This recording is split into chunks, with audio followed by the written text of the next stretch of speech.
Olá a todos e principalmente a você que está conhecendo o nosso trabalho agora. Nesta terceira temporada, eu estou trazendo entrevistas com alguns convidados para nos passarem um pouco da sua visão sobre o candomblé.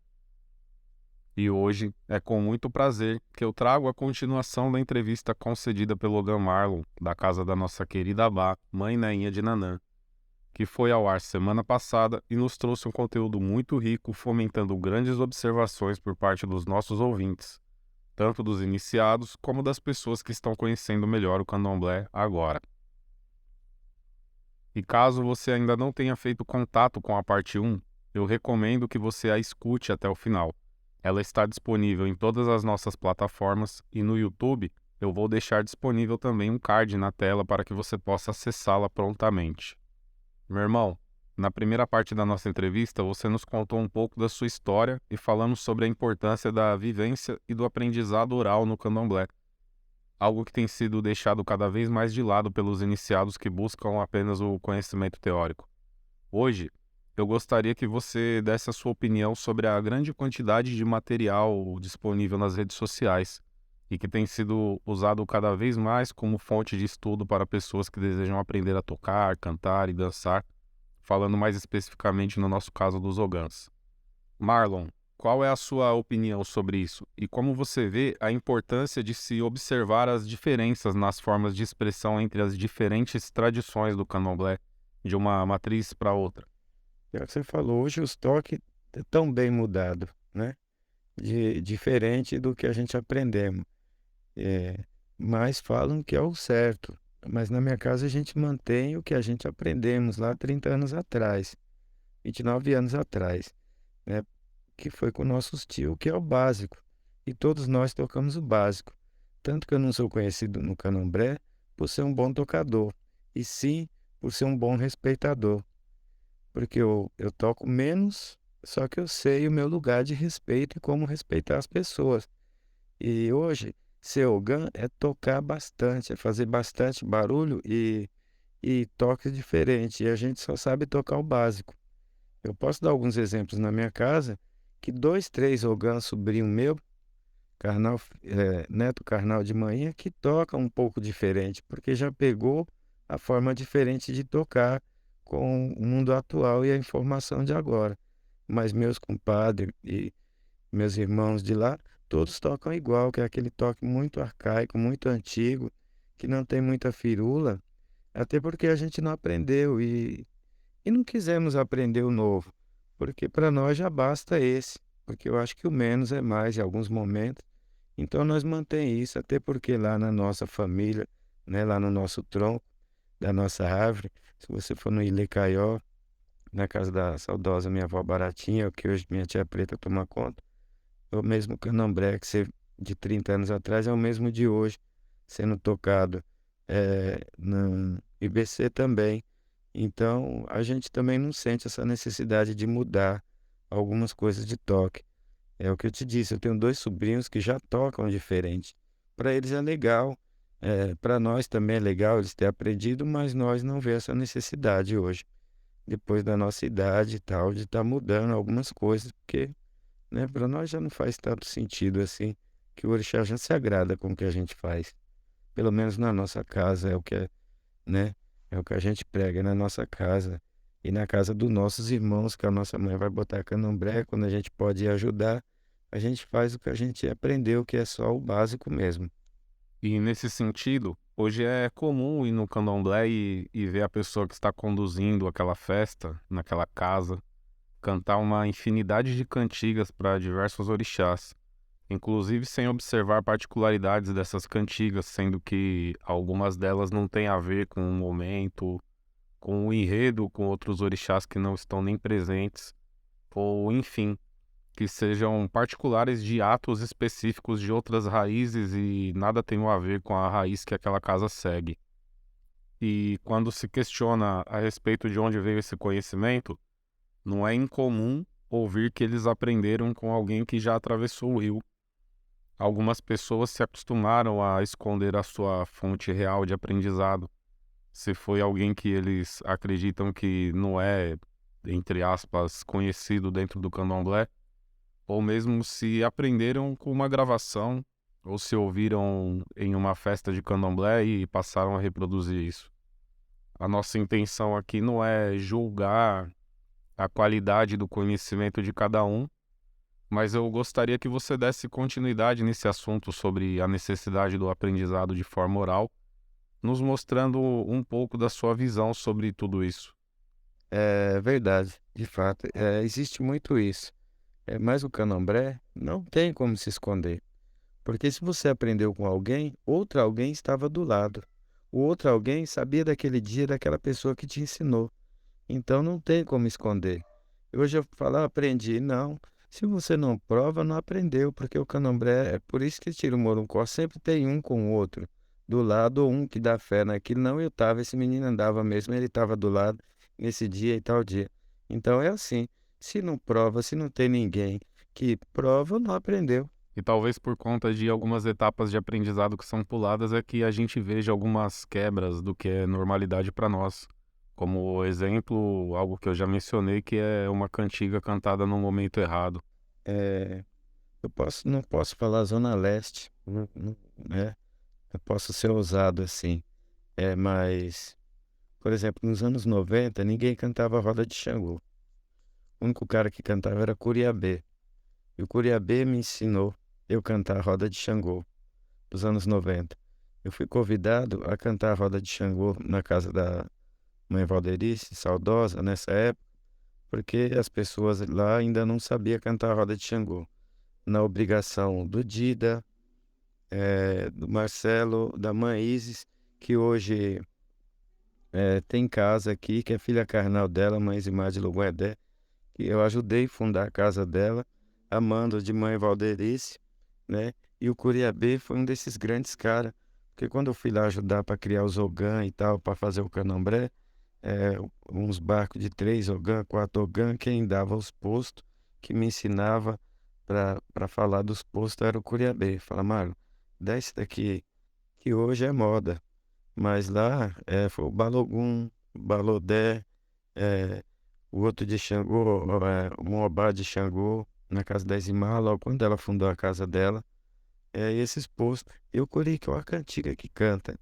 E ele me deu cantigas para esses postos, na época, que maravilhosa, coisa assim de outro mundo, que eu nem vejo mais. E entrando nesse assunto sobre posto ou cargo, eu vejo que em algum ponto da história existiu uma preocupação muito grande com a necessidade de conhecer as funções e responsabilidades de um posto recebido. Na minha visão, um Logan precisa aprender de tudo porque ele tem que auxiliar e manter o funcionamento de tudo. Até porque, falando agora pela minha vivência com os meus mais velhos, eles não se importavam muito com essa questão. O posto, o cargo ou função era Logan. Ser Logan e desempenhar pela vontade própria de fazer as coisas acontecerem a sua função de Logan. E pode ser que, encontrando uma afinidade maior em alguma função, que isso fosse reconhecido pelo orixá e pelo dirigente da comunidade, que decidia fundamentar essa participação, atribuindo uma responsabilidade maior ao dar a ele a nomenclatura da função. No período mais contemporâneo, a gente tem visto os Ogãs se apresentarem pelo posto. Vemos pouca gente se apresentando como Ogã, que é a categoria na qual ele se encaixa. Eu acho que a gente precisa ter a preocupação em entender esse panorama atual e eu gostaria que você falasse um pouco sobre como você vê esse crescimento de postos ou cargos que temos observado no candomblé mais contemporâneo. Entendo sim, Leandro. Hoje, para ter posto no candomblé, é muito mais fácil do que antigamente, né? É, só que não são postos executados, igual é nas grandes roças. Cada um tem seu posto, porque as casas são grandes e precisa de bastante mão de obra, e cada um desenvolve dentro de uma da casa de determinado orixá aquele posto dele, para não atrapalhar o outro ogã que está fazendo as outras coisas que uma casa grande precisa. E aqui os postos foram se acumulando, mas nem todos os postos executam o que fala o nome, né? Então é muito mais difícil hoje a gente identificar a pessoa pelo um posto em São Paulo, porque ela não faz jus àquilo, até porque a casa dele não tem essa função, né? Essa determinada obrigação, né? que tem uma casa grande, eh, como as grandes casas matrizes, né. Mas mesmo assim, como ele viu em outra casa, ou o pai viu, eles faz essa alusão e bota dentro da casa deles. Foi me dado um posto, fui convidado a ter um posto na casa de uma amiga, que eu não tinha dentro da minha casa, e um posto de muita responsabilidade. E eu dei como resposta para ela que eu não podia aceitar, agradecia o convite, mas eu não podia aceitar porque eu não me acho velho e cansado e nem sábio o bastante para estar sentado numa cadeira, eh, assumindo um posto daquele dentro de uma casa fora da minha, porque eu não recebi esse na minha casa e nem tenho esse cansaço e nessa compreensão, total do candomblé para mim ter em uma outra casa. E aí para mim não seria legal eu ter. Agradeci, tomei a benção, falei que estava disposto a ajudar no que precisasse, mas eu deixava o posto aberto para outros que chegasse e ela quisesse dar. E assim foi, não perdi a amizade, continua minha amiga, continuo frequentando a casa dela, mas não assumi a responsabilidade, exatamente porque, eh, não sabia tudo sobre o posto, né, não me acho cansado e velho bastante para ter uma cadeira na casa de outro velho, né, sendo que eu não tenho na minha própria casa uma cadeira, é, de uma pessoa cansada, sábio e velho para estar sentado, né, em outra casa. Então, por isso que eu não aceitei. Mas é muito difícil falar sobre posto em São Paulo, né? Até porque eu sou daqui também, sou baiano, mas fiz santo aqui, e eu conheci poucos postos de Ogã dentro do Candomblé. Mas hoje não, né? De 10, 15 anos para cá já tem postos que às vezes as pessoas me ligam para perguntar se eu sei alguma coisa sobre em relação a tal posto. Eu falo, poxa, me desculpa, eu não conheço, porque são nomes, que não tem dentro da minha família. Não tem, eu não conheço nenhum Ogã com esse posto, então fica difícil de eu explicar. E aí eu falo que não sei, não conheço, não aprendi ainda, mas quando a pessoa aprender ou se alguém que ela ligar tirasse a dúvida dela, que me ligasse de volta e me explicasse sobre aquilo. Eu sou muito assim, sabe, de ficar aberto a novos aprendizados, até porque a gente não sabe tudo, né? E E é isso, o candomblé eu acho que o menos é mais, né, pro Ogã. O Ogã ele pode ser e passear em qualquer área de dentro de uma casa de candomblé, né, dentro do ilê, axé, sem precisar do posto, sem se autodominar, né, o nome de eu sou fulano, cicrano e tal, porque o nome é só uma alusão, a responsabilidade aumenta e nós como Ogã sabe que a responsabilidade é eterna. E cada vez mais que a gente trabalha, mais confiança a gente é adquirida sobre nós, eh, e mais responsabilidade a gente tem que ter sobre o sagrado, né, sobre aquilo que a gente faz. Com todo esse tipo de posto que as pessoas hoje denominam, fica muito difícil, porque as casas de São Paulo são muito pequenas, então não tem todo esse tipo de obrigações que cabe a esses postos que estão dando aos ogãs da casa. E aí ele fica meio perdido, é o que você falou, sem saber o que fazer, porque nem na própria casa, às vezes, tem aquele orixá ou aquela obrigação daquele posto, né, que é dado a ele. E aí ele vai ficando pelo canto e usando o nome dado a ele como né, um degrau para subir ou para se achar é um posto acima do Ogã, por exemplo, que tem um posto só de tocar. E aí ele fala que é daquela casa que tem um posto X e usa o posto, mas de fato aquela casa não faz aquilo que ele herdou de posto, né? E eu acho que o básico para ser ogã, ele não precisa ser tocador, mas pelo menos limpar um bicho é o básico, né? De um ogã, saber limpar um cabrito, é, tirar o que precisa, né? Aprender com os mais velhos dele o que precisa para ser feito, para levar para Iabacé cozinhar, é o mínimo que um Ogã tem que saber, né, dentro do Candomblé. E a questão do posto, é, hoje é mais uma questão de status, eu acho, né? Porque as grandes casas têm a maioria desse posto e de vários outros postos, né? Mas as pequenas casas não têm todas essas entidades assentadas para que faça valer o posto, né?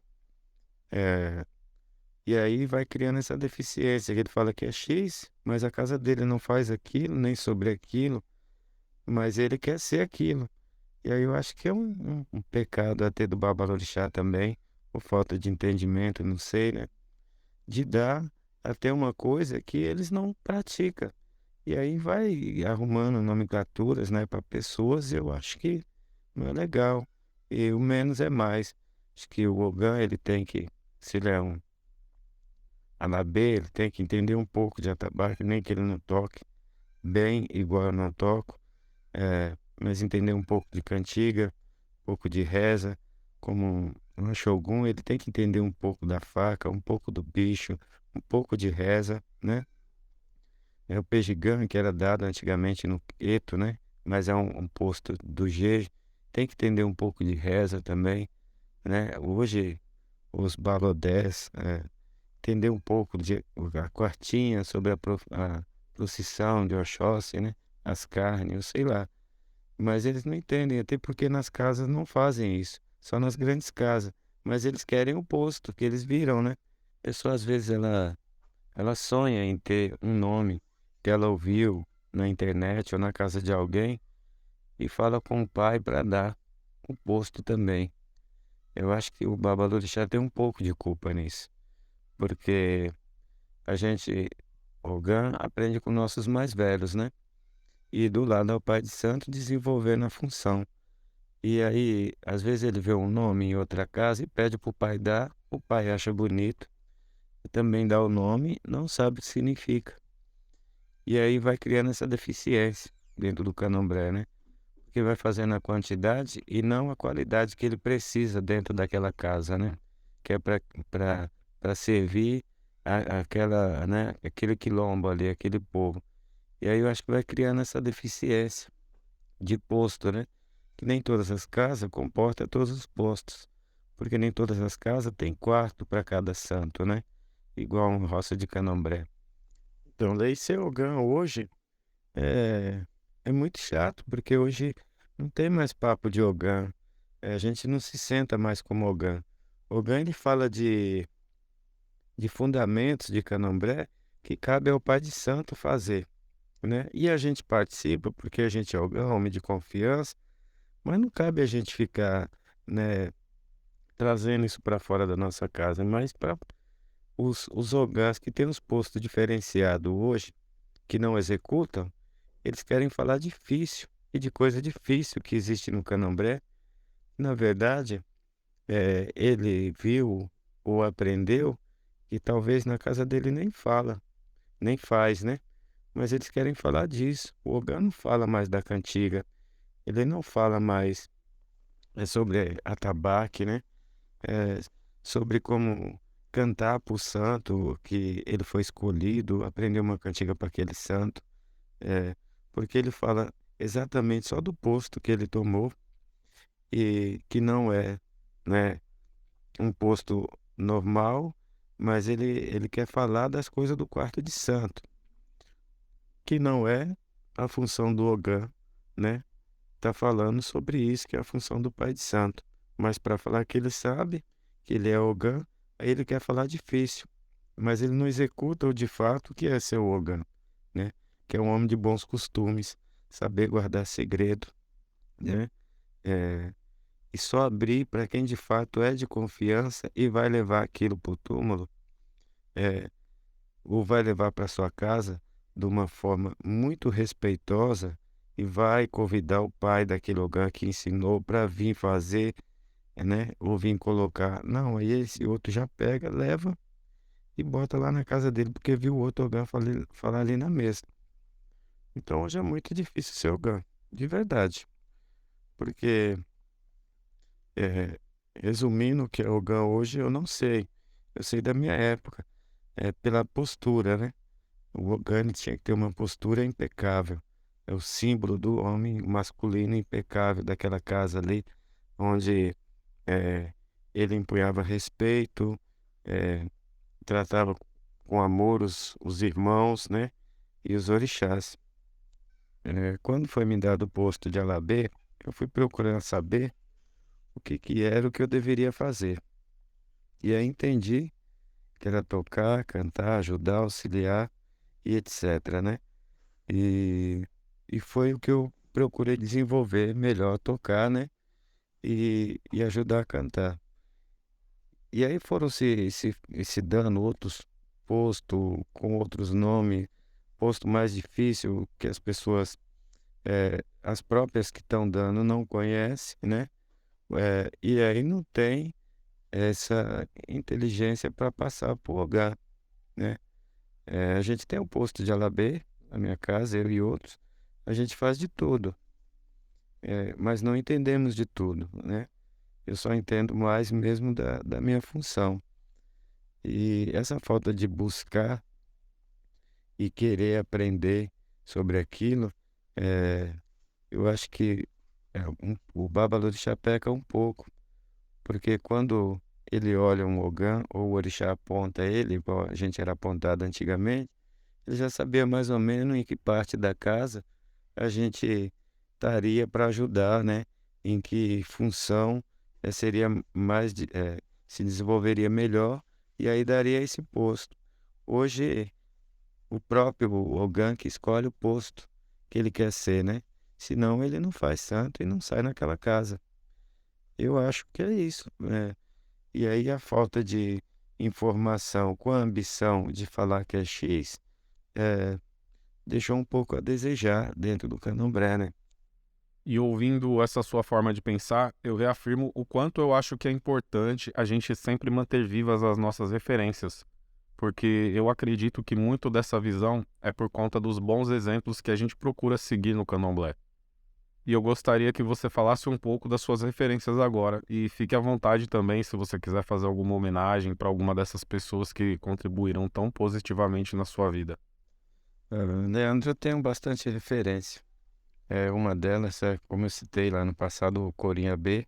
Foi um grande amigo, me adotou como um filho na época, né? Eu com 18 anos, ele já 30 e pouco, já quase 40 anos, me adotou e me levou nesses lugares onde abriram as portas para mim conhecer várias pessoas, vários baluartes do Candomblé, né?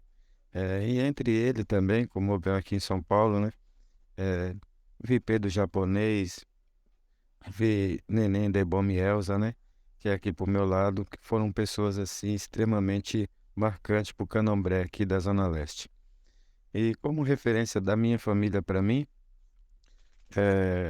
tive o pai Lucas, né, que me iniciou, junto com meu pai Alcides, minha mãe Neinha, minha avó Baratinha, minha tia Preta, eh, Gilmar Babaluçanho do Ilê Caió, da casa da minha tia Preta, hoje, né, que é assumiu o posto na casa da minha avó Baratinha, que é um grande Ogã, vejo como uma referência na minha família, e é um cara que eu tento me espelhar, hoje, sobretudo, esse Ogã que é um dos mais velhos da minha família hoje, Ogã Gilmar. Babalô da minha casa, da casa da minha avó lá em Cachoeira. E minha homenagem especial hoje é para minha mãe Neinha, né, que me acolheu com hoje eu com 49 anos, quase 50, eu tinha 20, 19 para 20, não tinha 20 completo.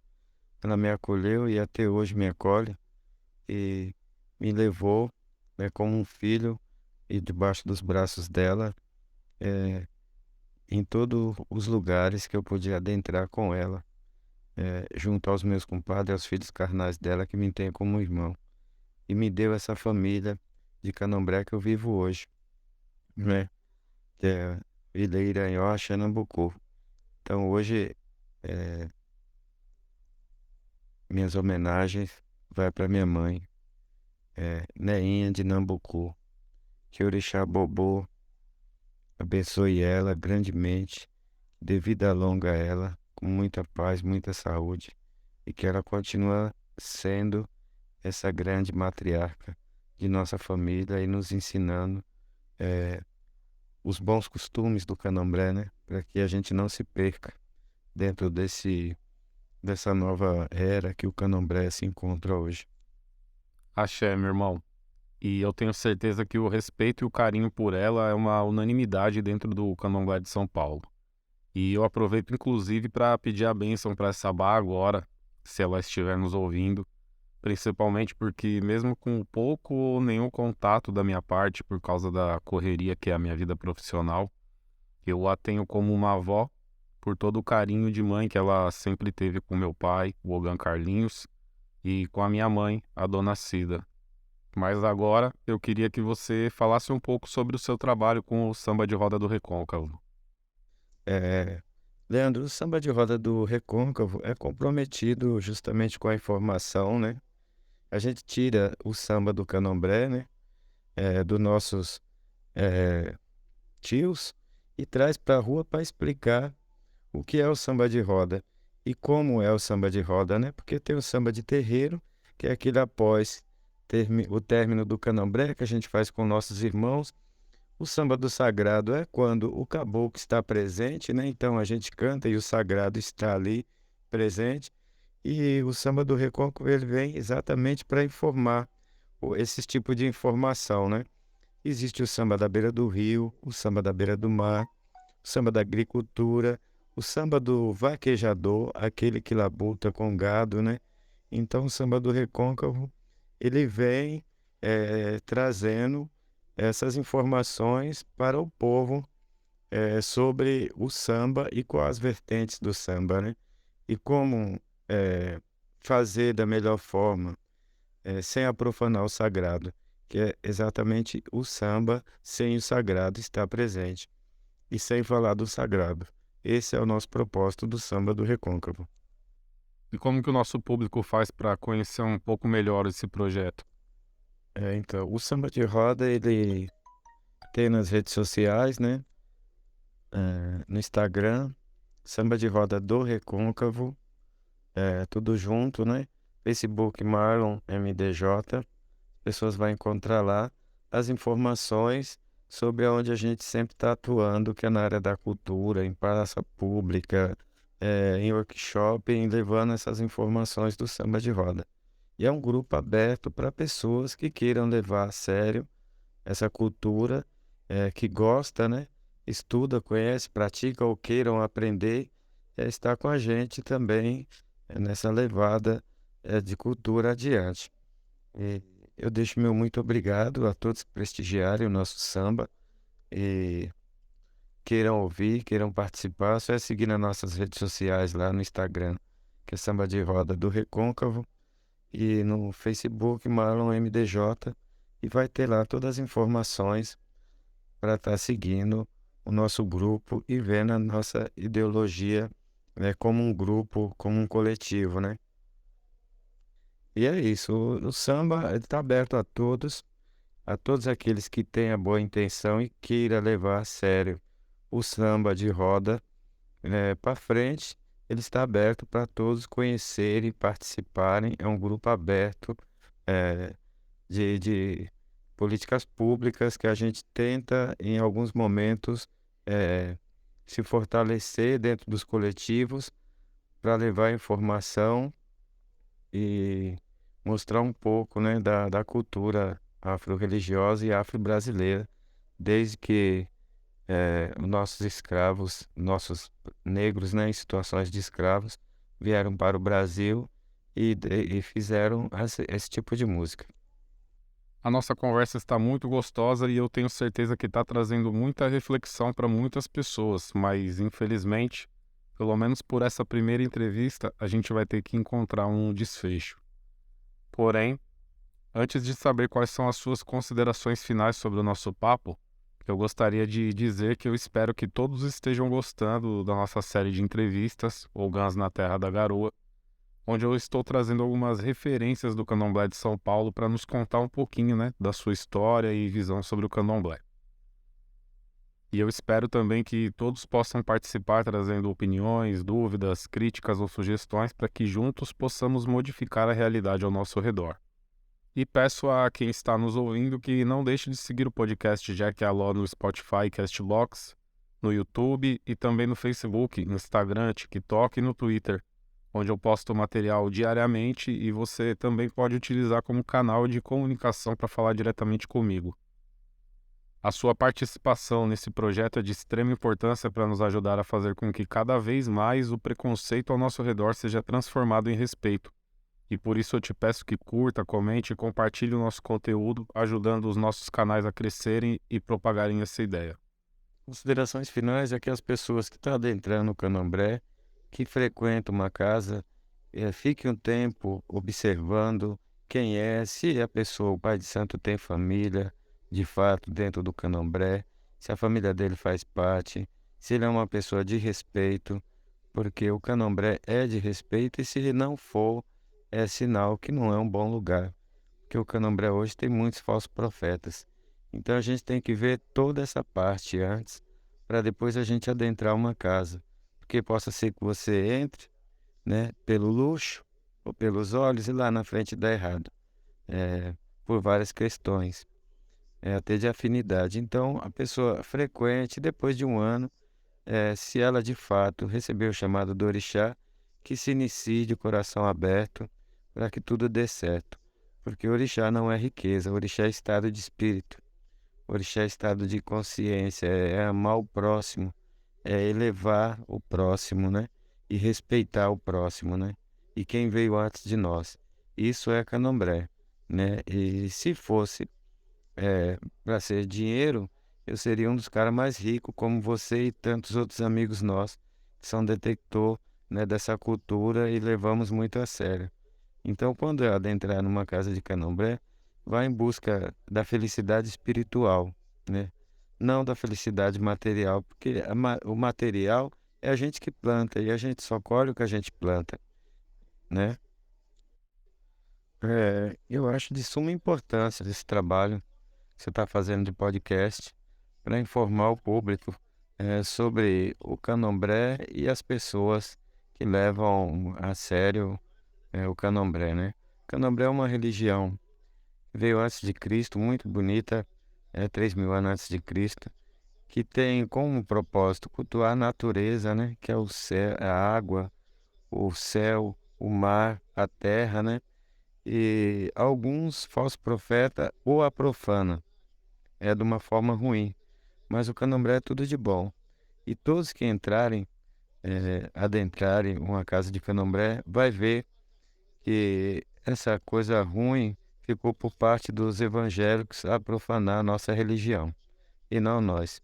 Porque é uma religião que cultua e cuida dos rios, da natureza, das folhas, das plantas, né, da terra, que ensina a respeitar o próximo, o mais velho, né, e os nossos antepassados, não é uma coisa ruim. Se fosse uma coisa ruim, eu não cultuava. Então, eu espero que as pessoas entendam dessa forma, né, bonita e que compreenda que não é uma religião, e sim uma religião muito antiga, que cultua somente a natureza e o bem. E o bem com o bem sempre vai ser o bem para sempre, né? E eu espero que todos entendam dessa forma. Eu acho que a frase que eu tenho que deixar para todo mundo é a compreensão, né? O respeito ao próximo, prestar mais atenção nas pessoas do lado e tentar entender como um todo que todo mundo faz parte do mesmo sistema. E se não parar de um atropelar o outro pelo desrespeito, né? Pela ignorância, arrogância, nós não vamos chegar em lugar nenhum. E a base de tudo é o respeito, é respeitar da criança o idoso, né? Ao idoso. Para que você receba de volta esse carinho, né? E essa compreensão das pessoas. Então, acho que minhas considerações final tá em cima disso, do respeito ao próximo, né? De ouvir a necessidade do próximo, mesmo que não possa ajudar, mas pelo menos ouça e dê um conselho, ajude com a palavra, né? Que é o que falta hoje, na velocidade de tudo que acontece no mundo atual. A principal palavra é essa, é amor ao próximo, né? Eu acredito que não só eu, mas boa parte dos nossos ouvintes devem concordar, né, sobre isso que você fala a respeito do amor ao próximo. E agora só me resta te agradecer imensamente por ter aceitado o meu convite e vir nos contar um pouco da sua história e com toda essa simplicidade e humildade, abordar todos os temas que eu trouxe e falar tão bem, né, sobre esses assuntos, trazendo, creio eu, que muita reflexão para muita gente. Meu muito obrigado de coração, cara. Essa entrevista, eu tenho certeza que ela é muito importante não só para mim, mas para muitas das pessoas que estão nos ouvindo. E para finalizar, como de costume, eu gostaria de te pedir para cantar uma cantiga para o nosso público, uma cantiga que tenha algum significado para você. Imagina, Léo.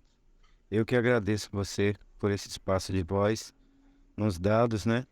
Para que a gente compartilhasse um pouco da nossa vivência dentro do Candomblé. Quero agradecer ao podcast GQLO, né?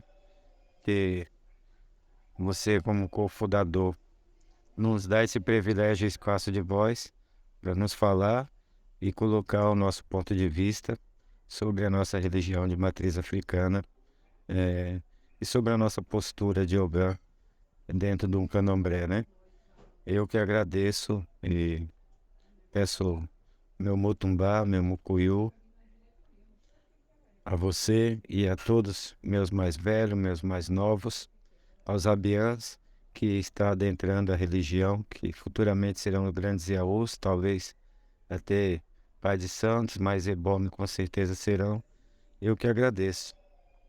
Uma cantiga que eu aprendi logo adentrar na família, 30 anos atrás quase, é Erraru Harawarejo Moluo Faraboa Ipopo Monile Arawarawarejo Erraru Haruarejo Moluo Faraboa Ipopo Monile Arawarawarejo Haru Haruarejo Moluo Faraboa. Minha mãe cantou para mim, né? E pedi para ela repetir, para mim aprender. E até hoje eu tenho essa cantiga assim como uma fonte de vitamina para mim, sabe? Me fortalece. Axé. E que Deus e os orixás, como Olu mesmo, Nambucu, Xangô, te deem muitos e muitos anos de vida com saúde para que você continue sendo essa referência, continue sendo esse bom exemplo, não só para os da sua casa, mas para todas as pessoas que te conhecem. E eu também agradeço a você que ficou conosco aqui até o final dessa maravilhosa entrevista que foi concedida pelo Ogan Marlon do Ileiraô Axé Nambucu, da nossa queridíssima Abá Mãe Neinha de Nanã. Nos vemos novamente na próxima quarta-feira às 21 horas. Um forte abraço, Jack Aló.